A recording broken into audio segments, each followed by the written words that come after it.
Feliz Santo Sábado. Qué gusto verles y saludarles nuevamente a través del Ministerio Digital Verdad Adventista. En esta oportunidad me da mucha alegría presentarles un tema no solamente muy esperado, sino también un tema muy interesante.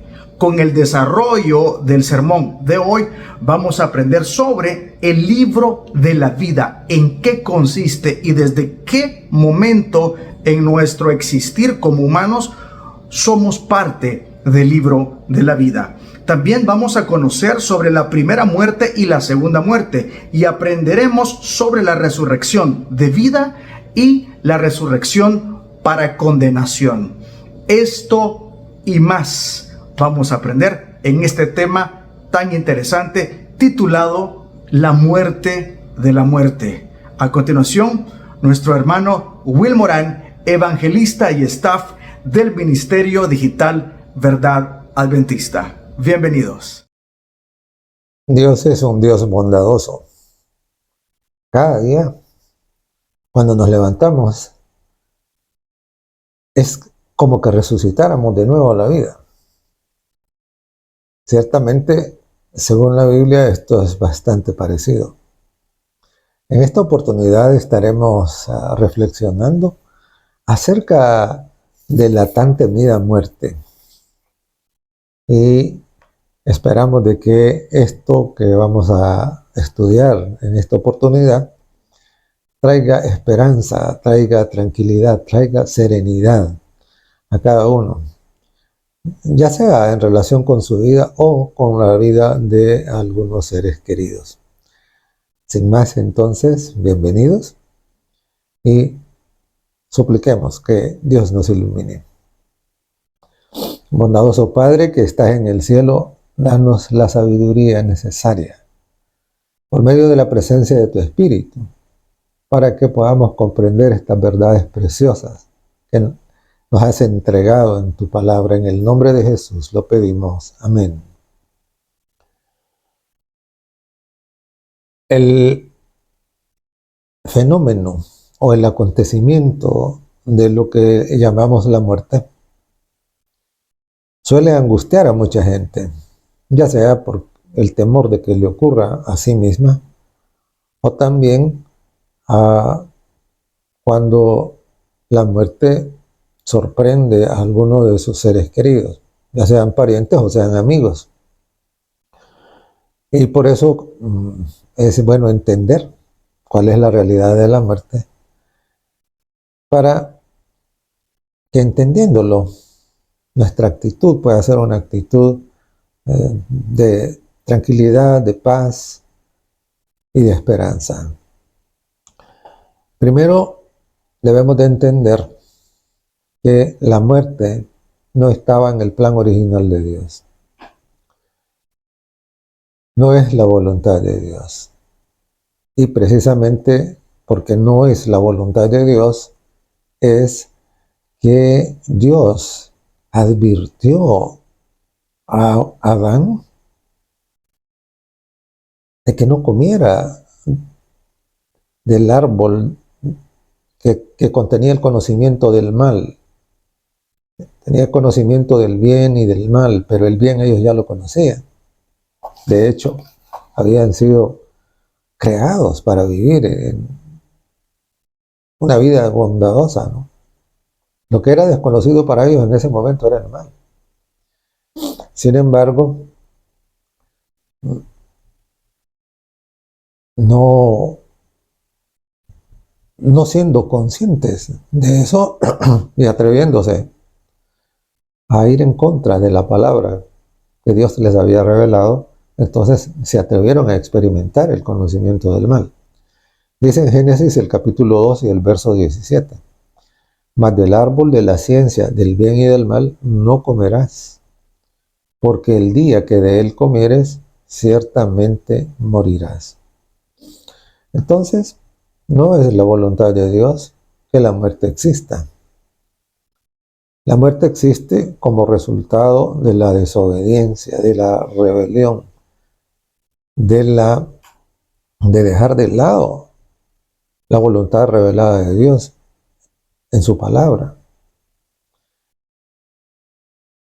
en Romanos el capítulo 6 y el verso 23 nos hace muy claro esto, nos dice, porque la paga del pecado es muerte, mas la dádiva de Dios es vida eterna en Cristo Jesús, Señor nuestro.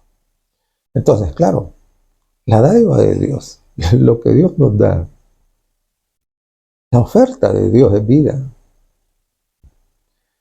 En cambio, la muerte es la consecuencia, es el fruto, es el resultado del pecado. Y desafortunadamente el pecado ha sido trivializado de tal manera de que no se tiene la conciencia de lo terrible que es. Y por lo tanto, como no se tiene la conciencia de que es terrible, entonces se ha llegado a aceptar como parte de la vida, como algo normal. El pecado no es normal en la vida del ser humano. El pecado es peor que el cáncer, porque ciertamente el cáncer le puede producir una muerte de la cual se puede retornar a la vida, pero el pecado le puede producir una muerte de la cual ya no habrá retorno, como vamos a ver más adelante. Precisamente en relación con eso debemos de ser conscientes de que la Biblia habla de dos muertes. La Biblia habla de dos muertes. En Apocalipsis, el capítulo 20 y el verso 6 dice: bienaventurado y santo el que tiene parte en la primera resurrección. La segunda muerte, dice, no tiene potestad sobre estos, sino que serán sacerdotes de Dios y de Cristo y reinarán con él 1000 años.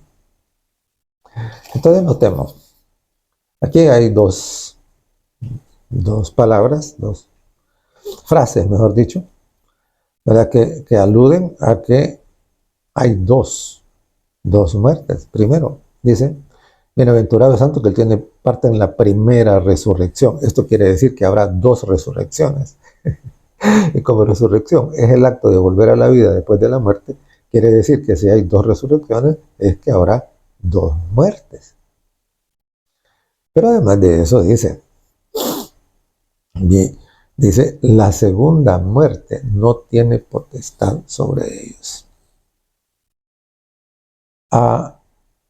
Entonces, si la segunda muerte no tiene potestad sobre ellos, quiere decir de que la primera muerte sí.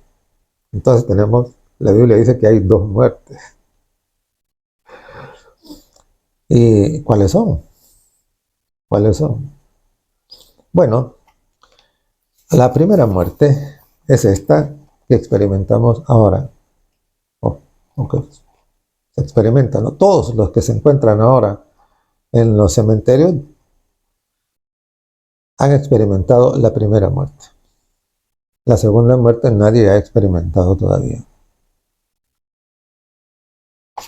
Y la primera muerte, en realidad, estrictamente hablando, no es una muerte. ¿Y por qué razón? Veamos. Cuando al Señor Jesucristo le avisaron de que su gran amigo Lázaro estaba enfermo, él se demoró. No fue inmediatamente, sino que se quedó. Esperó 4 días. En ese intervalo de tiempo, Lázaro muere. Y a los 4 días, entonces él se dirige a Betania. De hecho, cuando llega, las hermanas de Lázaro le reclaman. ¿Ve? Y le dicen, Señor, si hubieras estado aquí, Lázaro no habría muerto, ¿verdad? Pero antes de irse, Jesús le dice a sus discípulos, Vamos, dice, vamos, al Lázaro duerme, mas voy para despertarlo. Y entonces ellos le dicen, si duerme, entonces va a sanar.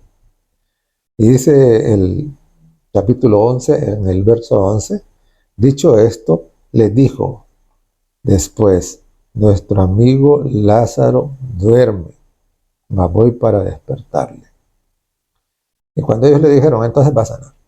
Entonces les dijo, no. Les explicó que Lázaro había muerto.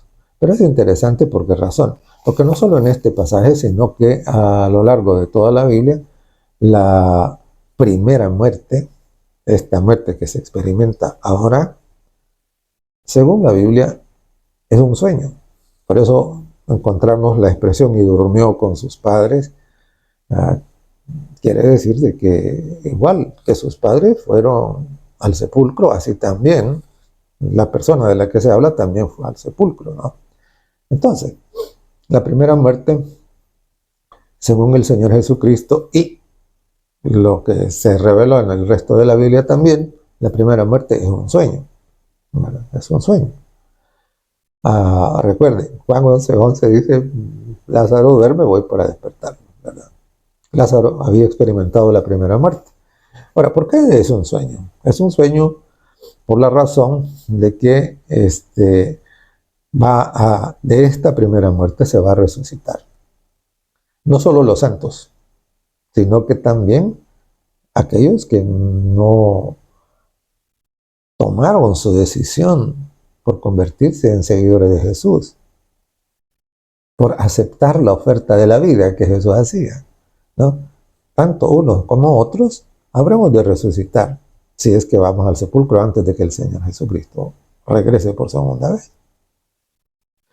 Entonces, por eso es un sueño, porque la resurrección es despertar de ese sueño. De hecho, la palabra de Dios nos indica que los muertos están ahí dormiditos en el polvo de la tierra y que de ahí van a levantarse. Eso dice el profeta Daniel en el capítulo 12, ¿no? ¿Verdad? Y dice, muchos de los que duermen en el polvo de la tierra, dice, ¿qué? Serán despertados. Serán despertados. Y entonces, es importante entonces que entendamos que la primera muerte es un sueño, porque tanto unos como otros habrán de resucitar, es decir, despertar. La diferencia está en que los santos, aquellos que optaron por aceptar a Jesucristo como su único y suficiente Salvador y permitir que el Espíritu Santo les hiciera nacer de nuevo, les diera una nueva vida en Cristo Jesús, van a resucitar en ocasión de la segunda venida de Cristo. Los que no aceptaron la dádiva de Dios, ese maravilloso regalo, ¿no?, del perdón, de la vida, estos van a resucitar 1000 años más tarde. Usted lo encuentra en Apocalipsis 20. Van a resucitar 1000 años más tarde. Y entonces, la resurrección de esta primera muerte es para que cada uno reciba la paga, ¿no?, en el caso de los que no quisieron, la paga de sus acciones. Y en el de los que sí quisieron, en los que usted debe estar, recibirán el regalo de Dios, la vida eterna.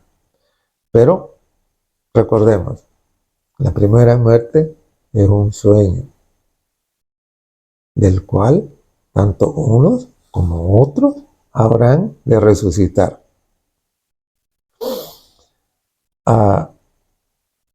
La diferencia, como dije antes, es la ocasión cuando ocurre esa resurrección. Muy bien, entonces hay dos muertes. Y el Señor Jesucristo precisamente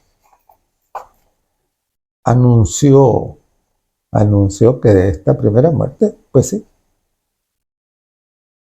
no, nadie va a quedar en el sepulcro por causa de esta primera muerte. Dijo en el Evangelio de Juan, el capítulo 5, los versos 28 y 29.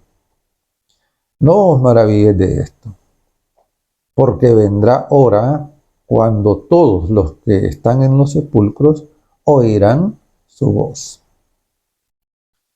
Y los que hicieron lo bueno saldrán a resurrección de vida, mas los que hicieron lo malo a resurrección de condenación. Entonces, note lo que dice el Señor Jesucristo, dijo, cuando los que están en los sepulcros oirán su voz. Y Daniel dice, capítulo 12, los que duermen en el polvo de la tierra. Es interesante, ¿no? ¿Por qué? Porque esto contradice la idea de que los muertos están en otro lugar, cualquiera que sea. La Biblia es bien clara, la Biblia dice que están durmiendo, descansando en paz en el polvo de la tierra y que de ahí van a ser despertados, ¿no? Para recibir cada uno lo que le toca al final, ¿no? Ahora, la muerte causa, cuando no entendemos la muerte especialmente, causa mucho dolor a los que sobreviven a los muertos. Porque según lo que la palabra de Dios dice, el muerto una vez que se muere nada sabe, no siente nada más, pierde la conciencia, está dormido.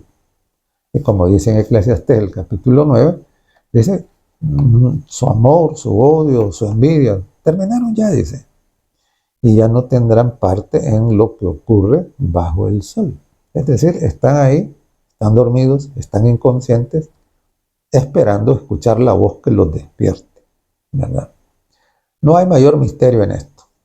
No hay mayor misterio. En las culturas paganas había toda una serie de ideas extrañas en relación con esto.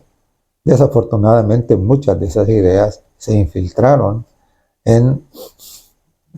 cuando el cristianismo se permitió la entrada, ¿no? Allá por el siglo IV, desde antes.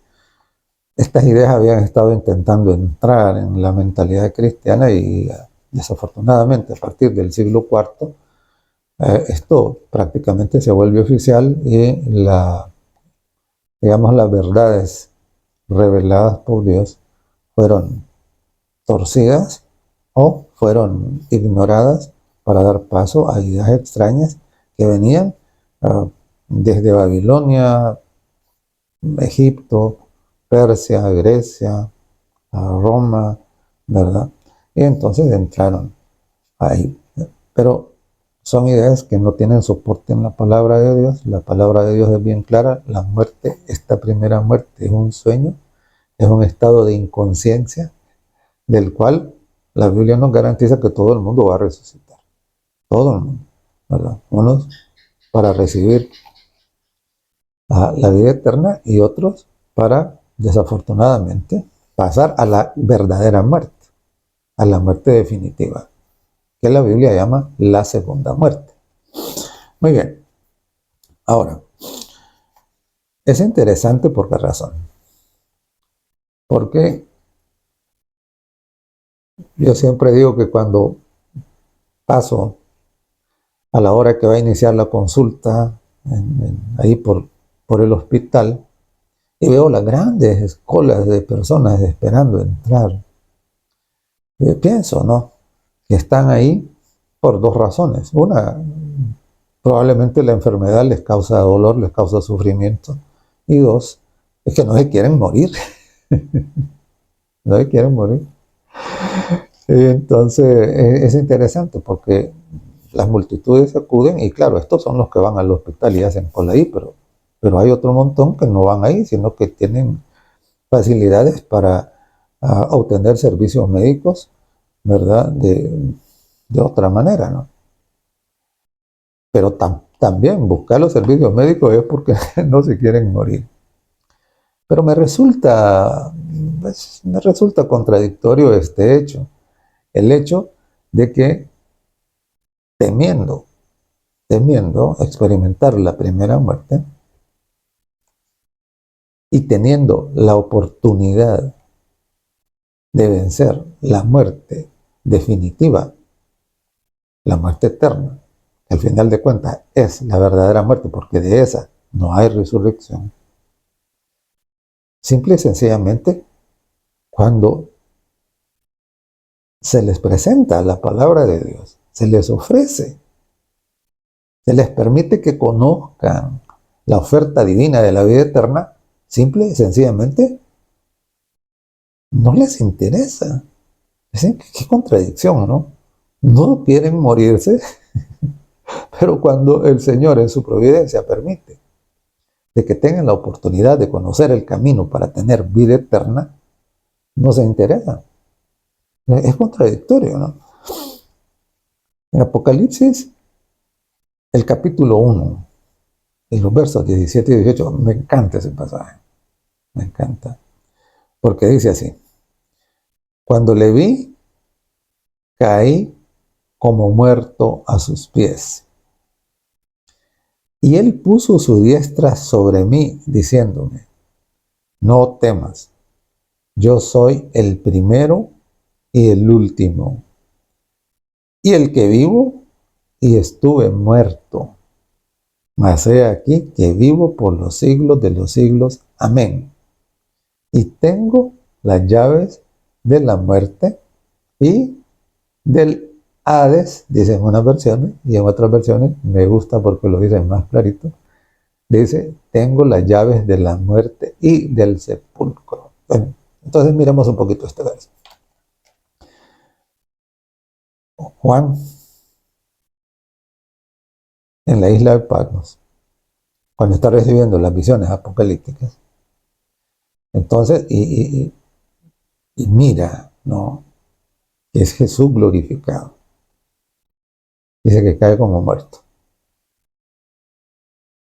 Pero el Señor, en su bondad, lo toca. Y le dice: no temas, le dice, no tienes por qué temer. Y entonces le dice: yo soy el que estuvo muerto y vivió.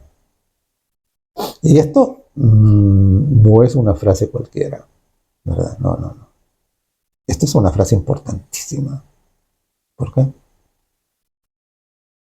Porque dice: yo soy el que estuvo muerto y vivió. Quiere decir que él ha vencido la muerte. Y al final dice: tengo las llaves de la muerte y el sepulcro. ¿Qué quiere decir? Quiere decir que el Señor Jesucristo tiene el poder para sacar al que está bajo llave en el cementerio, ¿eh?, en el momento que Él quiera. En el momento que Él quiera.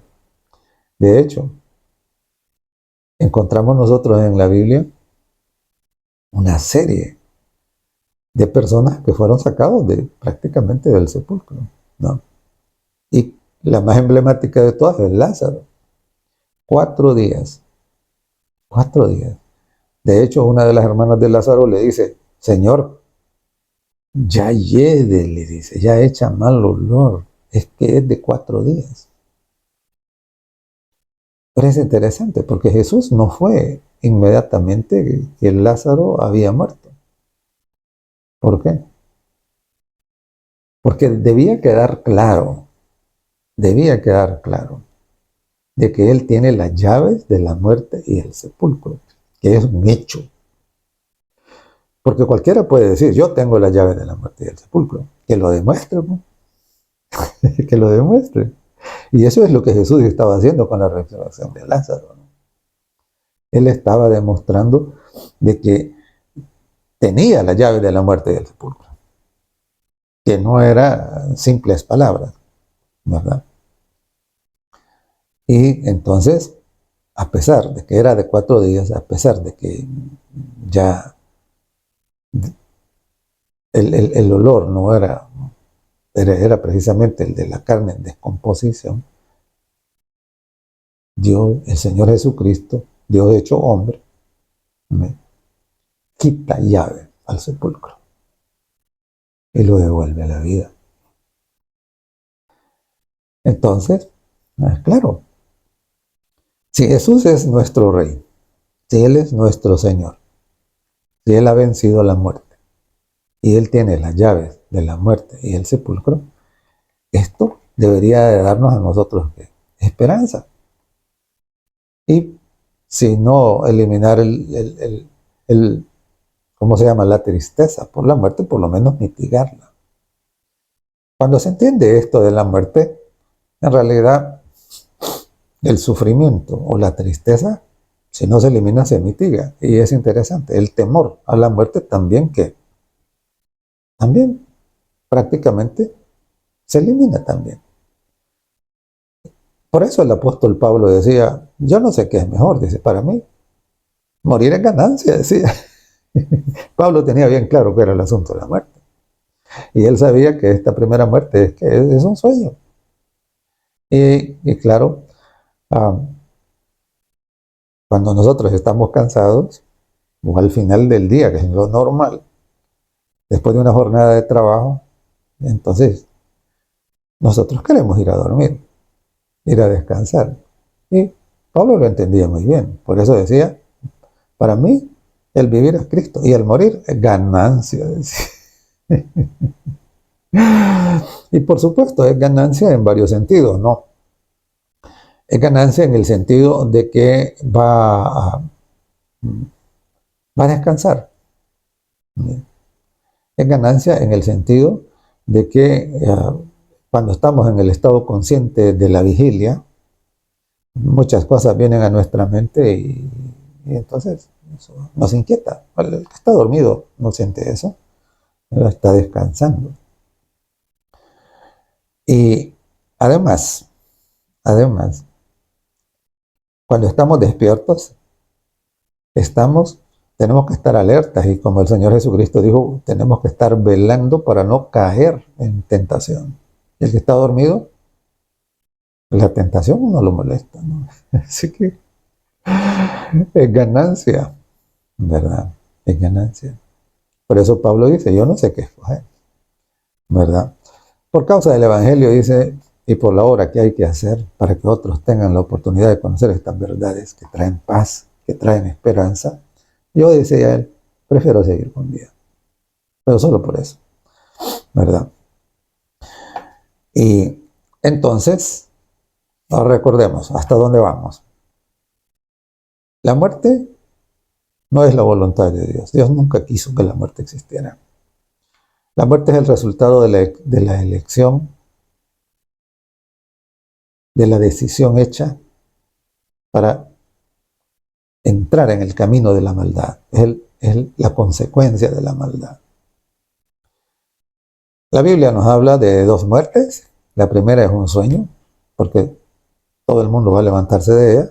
Y la segunda es la muerte verdadera. Es lo que se llama también la muerte eterna.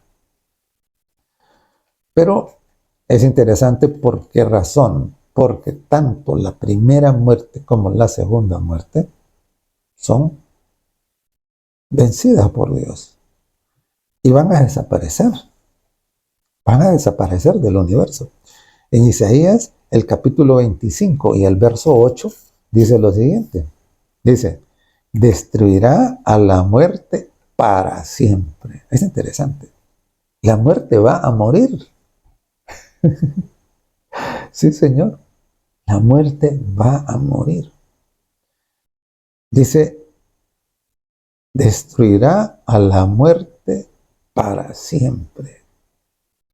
Y enjugará Jehová el Señor toda lágrima de todos los rostros. Y quitará la afrenta de su pueblo de toda la tierra. Porque Jehová lo ha dicho. Y es hermoso, ¿verdad? Porque precisamente la muerte existe porque existe la mancha del pecado. Y al resolverse el problema del pecado en el universo, automáticamente la consecuencia del pecado, que es la muerte, entonces va a desaparecer. Por eso dice, destruirá a la muerte para siempre, para siempre. Porque bendito el Señor, el pecado será borrado completamente del universo. Y usted y yo tenemos la oportunidad de vivir eso, vivir en el universo purificado, limpio de nuevo, como era en el origen, ¿no? Antes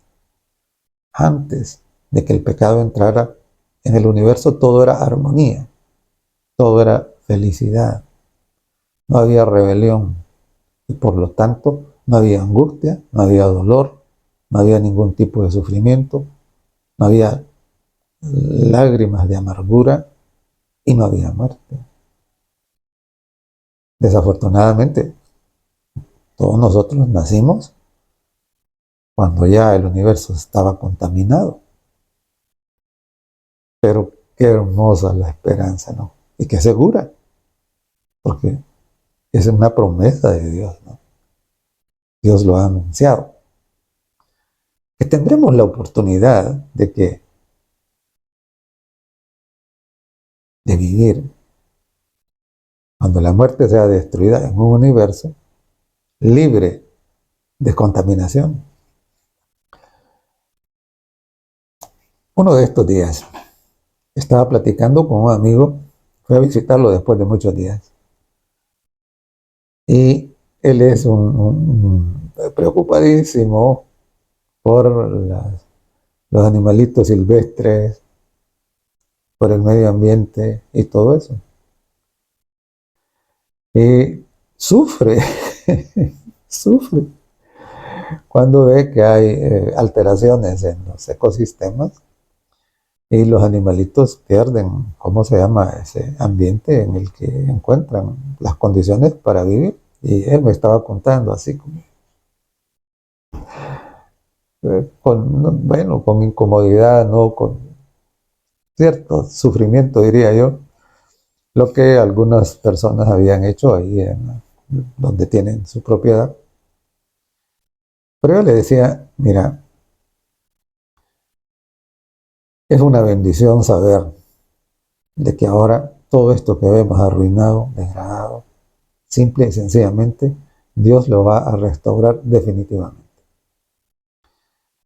Y claro, son loables las acciones que se toman. ¿Para qué? Para mantener nuestro ambiente limpio, sin contaminación, ¿verdad? Restaurar lo que se puede restaurar todavía.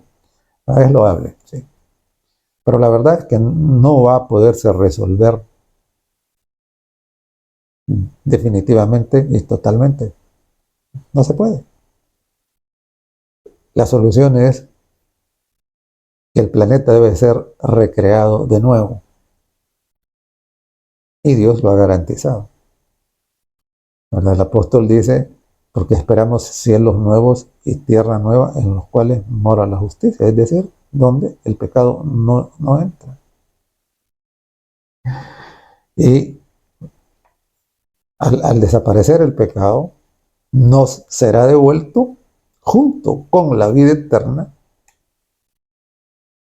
La vida eterna nos va a ser dada, pero el planeta nos va a ser devuelto en su estado original, donde ya no habrá pecado, porque la muerte morirá. Ya al no haber pecado, la muerte muere.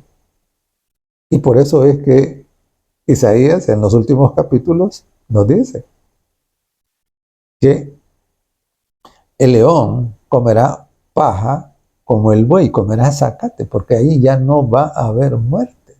Nadie va a comer carne porque para comer carne hay que matar. Entonces, esa es la esperanza segura que tenemos, ¿no? Es la eliminación del pecado, de la mancha del pecado del universo, y al eliminar el pecado se elimina la muerte, es decir, la muerte será destruida. La muerte es un enemigo vencido. Recientemente hemos iniciado un círculo de estudio del libro de Apocalipsis con suficiente detalle, diría yo, para los que están en el área de la iglesia central de Chalatenango. Les invitamos, ¿no?, a las 6 de la mañana, los domingos, estamos estudiando, hemos comenzado el estudio detallado del Apocalipsis. Y una de las cosas que comentábamos en esta primera jornada que tuvimos es el hecho de que Apocalipsis es un libro de victoria. Sí, Señor, es un libro de victoria. Que el Señor nos entregó, ¿para qué? Para que, conociendo las cosas que van a ocurrir, primero tengamos confianza. Segundo, tengamos esperanza. Que entendamos que hay bienaventuranza para los que se mantienen de parte de Dios. Es un libro de victoria. Victoria sobre el pecado. Victoria sobre la muerte. Victoria sobre Satanás. Victoria sobre la mentira. Y por eso es que algunos se han dado en llamar al libro de Apocalipsis el quinto evangelio. Porque evangelio es buena noticia. Y si hay un libro que presenta claramente la tierra nueva, la nueva Jerusalén, la vida sin pecado, ese es el libro de Apocalipsis. La derrota de la maldad es interesante. Porque Apocalipsis presenta dos batallas, que son las batallas finales. La batalla de Armagedón y la batalla de Og y Magog. Y en ambas, nosotros vemos que la victoria de Jesucristo y sus seguidores, ¿en contra de qué? En contra del rebelde y sus seguidores, del opositor y sus seguidores. Entonces, Apocalipsis es un libro de victoria y precisamente el Apocalipsis nos describe cuando la muerte muere, ¿verdad? Dice Apocalipsis, precisamente capítulo 20 y el verso 14. Dice así: y la muerte y el Hades fueron lanzados al lago de fuego. ¿Sí? La muerte y el sepulcro fueron lanzados al lago de fuego. Es decir, destruirán, ya nunca más van a existir.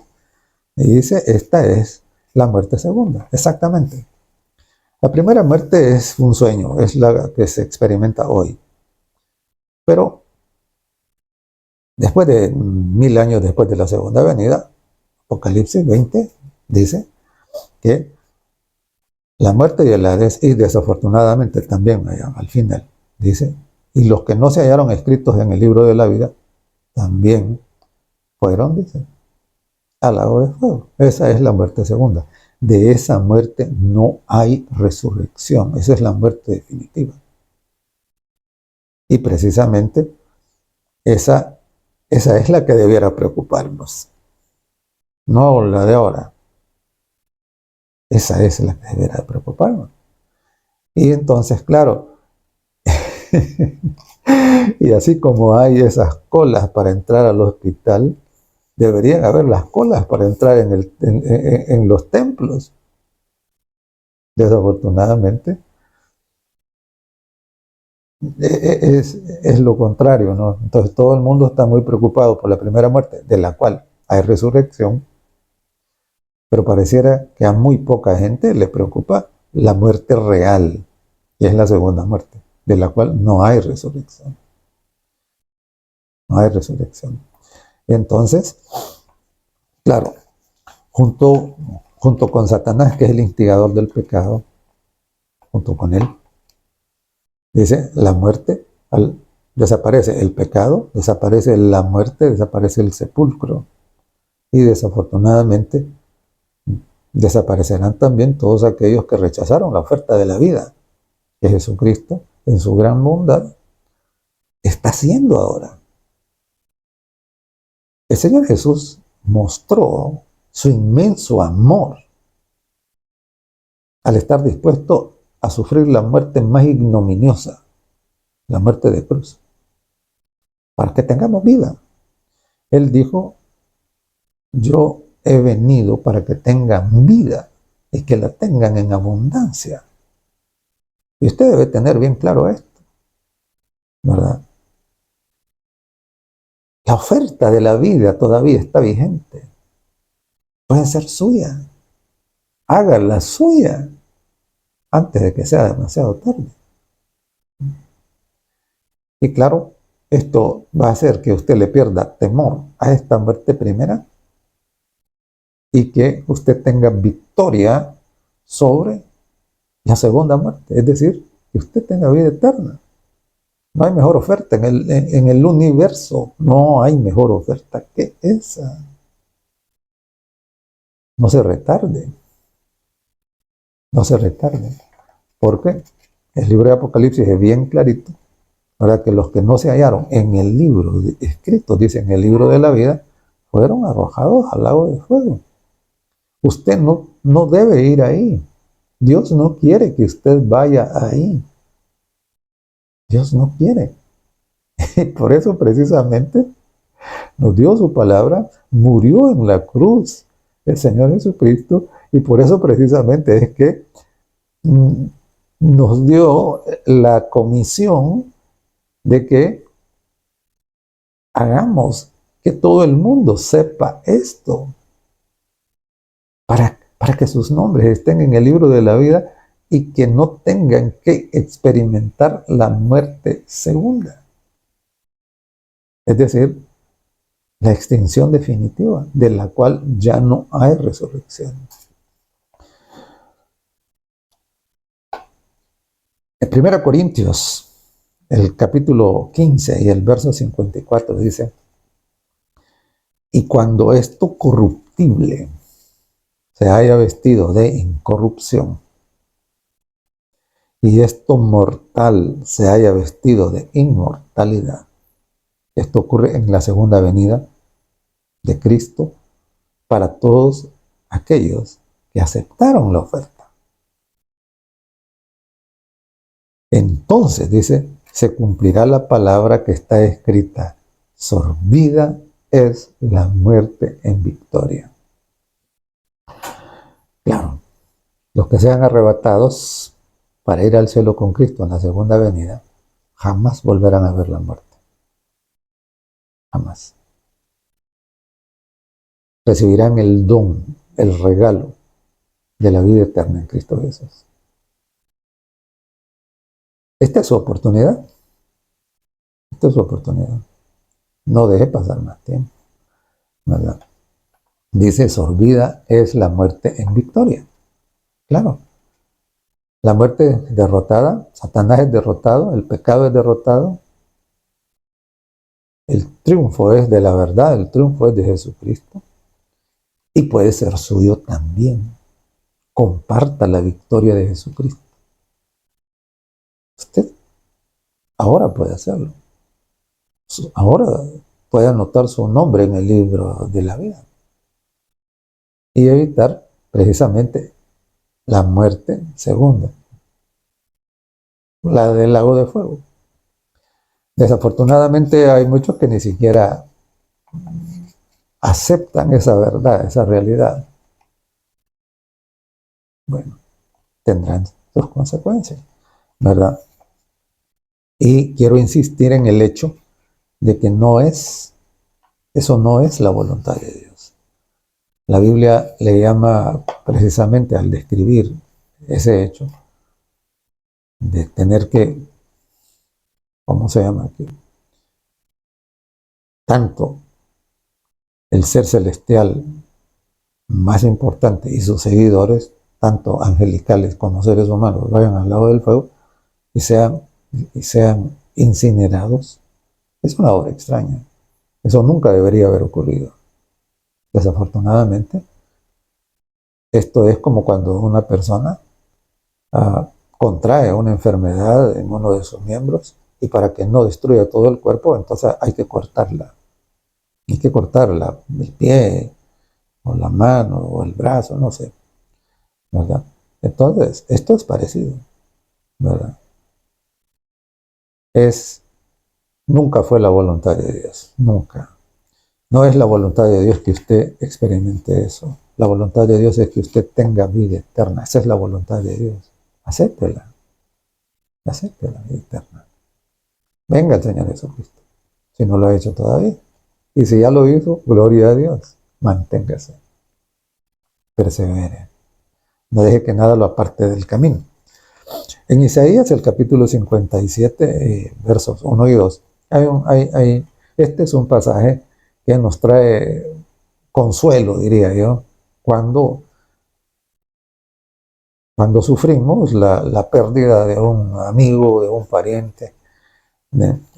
Este es un verso que nos trae consuelo. Oiga lo que dice. Perece el justo, dice, y no hay quien piense en ello. Y los piadosos mueren, y no hay quien entienda que de delante de la aflicción es quitado el justo.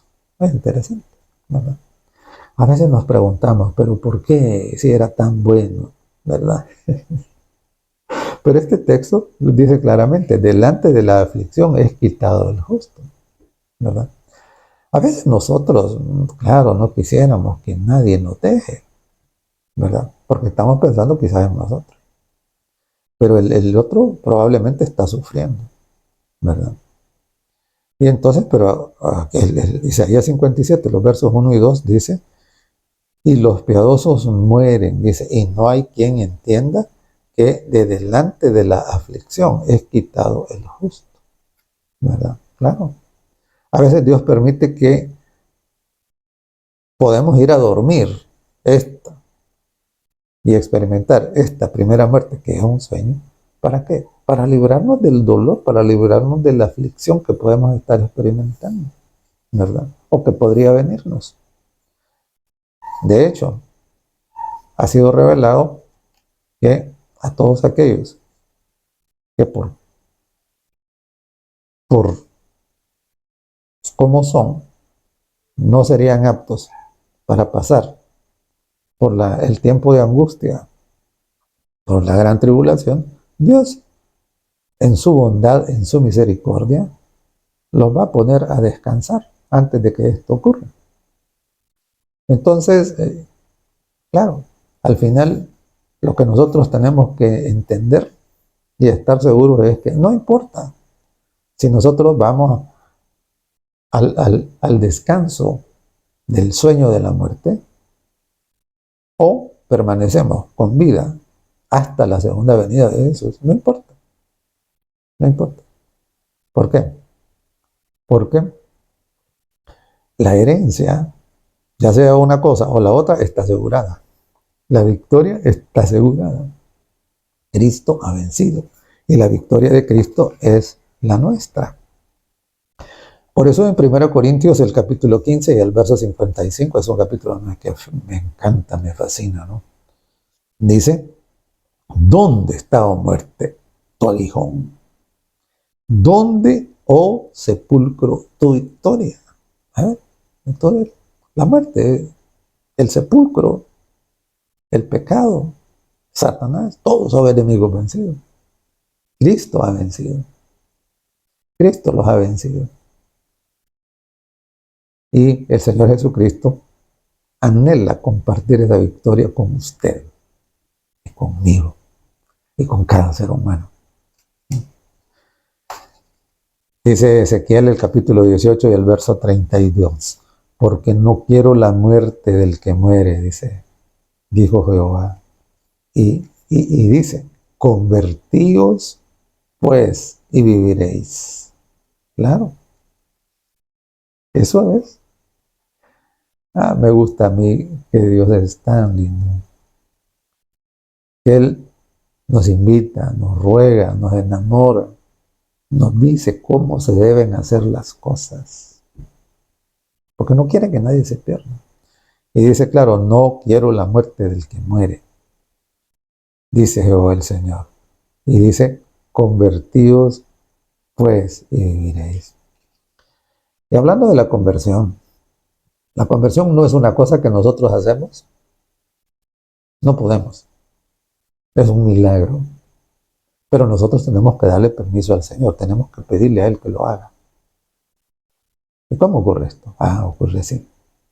Cuando nosotros ponemos a un lado nuestro ego, nuestro yo, nuestro egoísmo, nuestro orgullo, nuestras ideas acariciadas, nuestros gustos, ponemos a un lado todo eso y decimos al Señor, Señor, aquí estoy. Nos humillamos, nos negamos y decimos, vaya Señor, aquí estoy. Quiero que hagas borrón y cuenta nueva en mi vida. Y entonces el Señor en su bondad y en su misericordia hace fiesta en el cielo cuando eso pasa. Y el Espíritu Santo viene y transforma nuestros pensamientos y nos hace nuevas criaturas. La Biblia lo llama nuevo nacimiento. Eso es convertirse. ¿Ya? Entonces es que nuestros nombres son anotados en el libro de la vida. Nació de nuevo. Es como nuestra partida de nacimiento, ¿no? Al nacer de nuevo, nuestro nombre es anotado en el libro de la vida. Asegúrese que su nombre está ahí. Asegúrese. Y piérdale el temor a la muerte. Hay vida en Cristo. En San Juan, el capítulo 10 y el verso 10, el Señor dijo, el ladrón no viene sino para hurtar, matar y destruir. Claro. Eso es lo que el pecado produce. Eso es lo que el enemigo inyectó en la naturaleza humana, ¿no? Dice, para hurtar, matar y destruir. Claro, robarnos nuestra paz, robarnos nuestra salud, robarnos nuestro bienestar, ¿no? Para quitarnos eso. Y como resultado, ¿qué? Matarnos.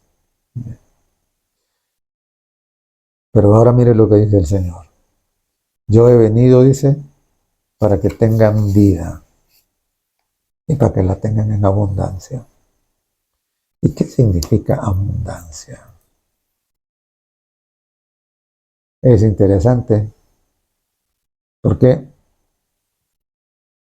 en el tiempo en el que vivimos ahora, llegar a 100 años pareciera que es una hazaña.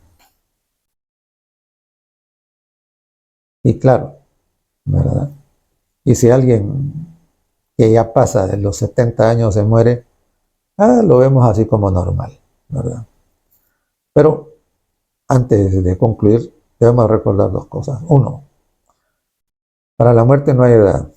Mueren bebés, mueren jóvenes, ¿verdad? Mueren personas de media vida, digámoslo así. Y también mueren los ancianos. Claro, a nosotros nos parece más lógico de que los que se mueran sean los ancianos. Pero recuerden, para la muerte no hay edad. Comentábamos con un amigo de que es increíble, ¿no? En las guerras, que tristemente existen por causa del pecado, de la corrupción que reina en la mente de los hombres, los que mueren, la mayoría de los que mueren son jóvenes en la guerra. También comentábamos el hecho de que hay la mayoría de personas que mueren en accidentes de motociclismo también son jóvenes. También son jóvenes. En la guerra de pandillas, que tristemente vivimos aquí en el pasado, en este país, también los que más morían eran jóvenes. Para la muerte no hay edad. Puede ser cualquiera, ¿verdad? Pero no importa la edad a la que morimos, la primera muerte. No importa. No. Sí, nuestro nombre está anotado en el libro de la vida. Porque resucitaremos, como dijo Jesús, ¿para qué? Para vida eterna. Y por eso es que Él dijo que había venido porque tuviéramos vida en abundancia. Porque el que más vive ahora vivirá ahí por 100 años, algunos se pasan un poquito más allá y eso sale en el libro de récord de Guinness.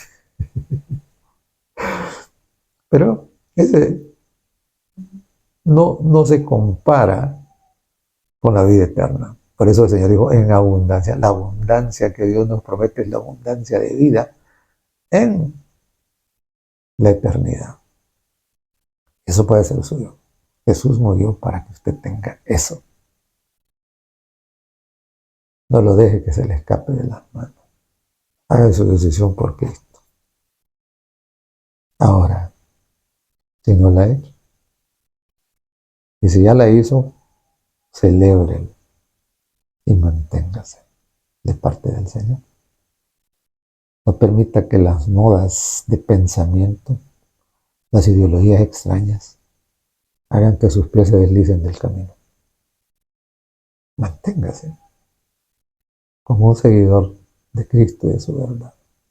Que Dios le bendiga. Bondadoso Padre, muchas gracias por el don de la vida. Gracias por la promesa de vida eterna, que es segura. Por favor, que tu Espíritu produzca estos frutos de vida en cada uno. En el nombre de Jesús lo pedimos. Amén.